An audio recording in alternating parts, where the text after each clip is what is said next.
Mostly ಈ ಮಧ್ಯಮ ವರ್ಗ ಮತ್ತೆ ಕೆಳ ಮಧ್ಯಮ ವರ್ಗದ ಮನಸ್ಥಿತಿ ಸರ್. ನೀವು ಆಗ್ಲೇ ಹೇಳಿದ್ರಲ್ಲ ಅದನ್ನೇ. ಈಗ ನೀವು ಕಾಡಲ್ಲಿ ಶೂಟಿಂಗ್ ಮಾಡಿರಿ, ನೀವು ಮನಸ್ಸು ಮಾಡಿದ್ರಿ ಅಂದ್ರೆ ಈ VFX ಬಳಸಿ ಏನಾದ್ರು ಮಾಡ್ಬೋದಾಗಿತ್ತು. ಇವಾಗೆಲ್ಲ ತುಂಬಾ ಜನ ಅದಕ್ಕೆ ಹೋಗ್ಬಿಡ್ತಾರೆ, ಯಾಕಂದ್ರೆ 26 ರಗಳೆಗಳು, ಪರ್ಮಿಷನ್ ತಗೊಳ್ಳೋದು ಕಷ್ಟ, ನೀವು ಅಲ್ಲಿ ಹತ್ತದ ಕಷ್ಟ, ಅಲ್ಲಿ ಏನಾದ್ರು ಅದರಲ್ಲಿ ಫಾರೆಸ್ಟ್ ಡಿಪಾರ್ಟ್ಮೆಂಟ್ಗೆ ಮತ್ತೆ ನಮ್ಮ ಮಾನ್ಯ ಅರಣ್ಯ ಸಚಿವರಿಗೆ ತುಂಬಾ ನಿಮ್ಮ ಮೂಲಕ ಥ್ಯಾಂಕ್ಸ್ ಹೇಳಲೇಬೇಕು. ಯಾಕಂದ್ರೆ ನಮಗೆ ಪರ್ಮಿಷನ್ ಎಲ್ಲ ಎಲ್ಲೆಲ್ಲಿ ಬೇಕು ಏನ್ ಕತೆ, ನಾವು ಅದೇ ರೀತಿಯಲ್ಲಿ ಅವರಿಗೆ ಪರ್ಮಿಷನ್ ಕೇಳೋದು ಎಲ್ಲವೂ ನೀಟಾಗಿ ಮಾಡ್ಕೊಂಡು ಹೋಗ್ತಾ ಇದ್ವಿ.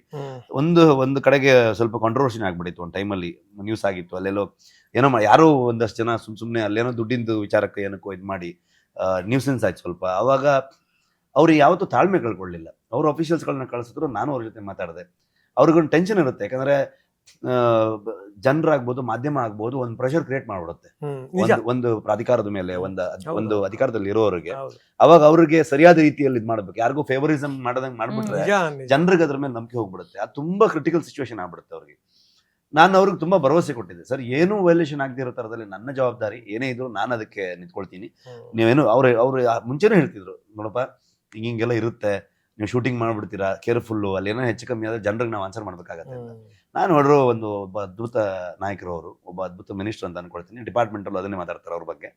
ಅವರು ತುಂಬಾ ನೀಟ್, ಸೀದಾ ಒಬ್ರು ಆಫೀಸರ್ಸ್ ಕಳ್ಸಿದ್ರು, ಅವ್ರು ಒಳಗಡೆ ನೋಡಿದ್ರು, ಏನಿಲ್ಲ, ಅವ್ರಿಗೆಲ್ಲ ಗೊತ್ತಾಗೋಯ್ತು ಅಲ್ಲಿ ನಾವು ಮರಗಳೆಲ್ಲ ಫೋಮ್ ಇದು ಮರಗಳು, ಸಿನಿಮಾಗೆ ಯೂಸ್ ಮಾಡೋ ಮರಗಳು ಅಂತ ಗೊತ್ತಾಗೋಯ್ತು ಅವ್ರಿಗೆ.